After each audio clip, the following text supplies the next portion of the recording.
Salut, c'est Théo, bienvenue dans cette nouvelle vidéo. Aujourd'hui, je vais vous montrer comment faire pour diminuer votre imposition à titre personnel tout en déplaçant votre résidence fiscale. Je vais vous montrer également les limites de la réduction d'impôts en fonction de votre situation.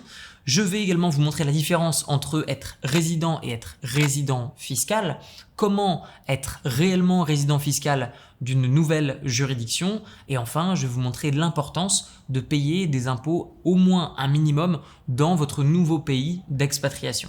Déjà, qui je suis pour vous faire une vidéo sur la résidence fiscale? Je ne suis pas avocat fiscaliste et même si je l'étais, ce ne serait pas suffisant. Pourquoi? Parce qu'aujourd'hui, vous êtes certainement résident fiscal français, ou pas d'ailleurs, et vous souhaitez changer de résidence fiscale.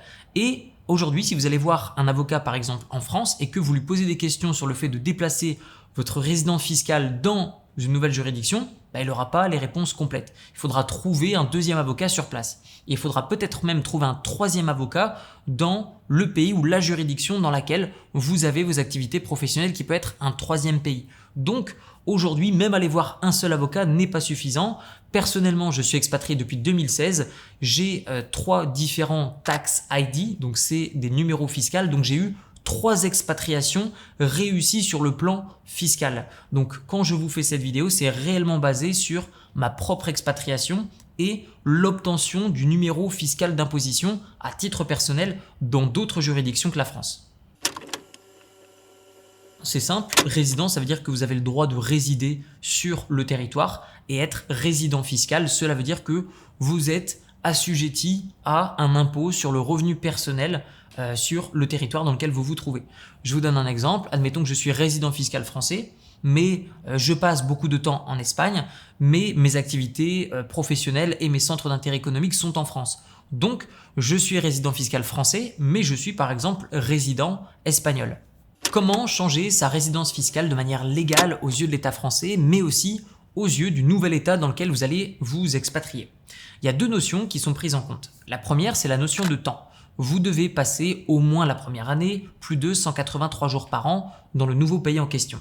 Pourquoi 183 jours? Parce que c'est 6 mois et 1 jour.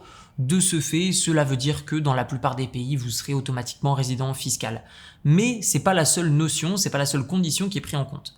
La deuxième condition, ou plutôt notion, c'est les intérêts économiques. Est-ce que vous travaillez dans le pays en question?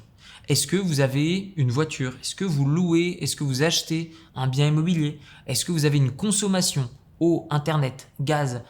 Où est votre forfait téléphonique? Où est votre famille? Où est vos enfants? Où sont, je sais pas, votre femme? Où est, par exemple, votre mari? Où sont vos amis, vos collègues à qui vous passez des coups de téléphone constamment? Donc, ces 2 notions sont importantes d'être respectées le plus possible. Cela ne veut pas dire que vous devez tout avoir complètement dans le nouveau pays. Cela veut dire que vous devez avoir plus d'intérêts économiques dans le nouveau pays dans lequel vous souhaitez vous expatrier que l'ancien pays dans lequel vous étiez résident fiscal. Et enfin, il y a 3 choses à faire lorsque vous vous expatriez dans un nouveau pays. C'est déjà de 1, payer des impôts le plus rapidement possible au début de l'année fiscale. De 2, ça va être le fait de déclarer sur votre dernière déclaration d'impôt en France le fait que vous vous expatriez. Et de 3, allez vous inscrire en tant qu'expatrié à l'ambassade de France dans le nouveau pays en question.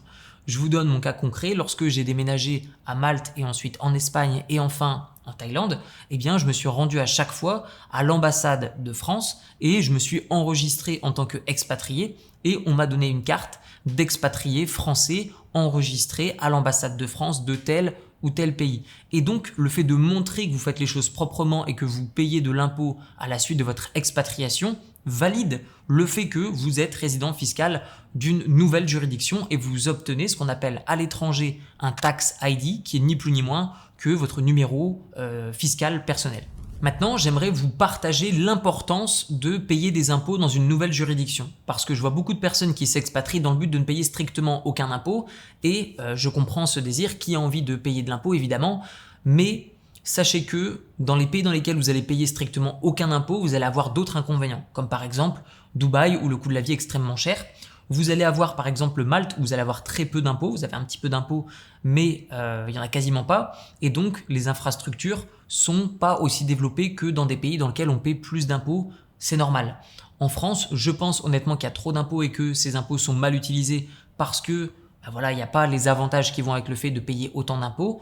Je vous donne une invitation à aller explorer les pays d'Asie ou d'autres pays, par exemple en Europe de l'Est ou par exemple à Dubaï, que vous voyez ce que c'est que des vraies infrastructures, que des vrais hôpitaux et pas simplement des choses qui sont gratuites pour vous faire payer des impôts. Donc, petite parenthèse terminée, je vous invite toujours à payer des impôts dans le pays dans lequel vous vous expatriez. Pourquoi ?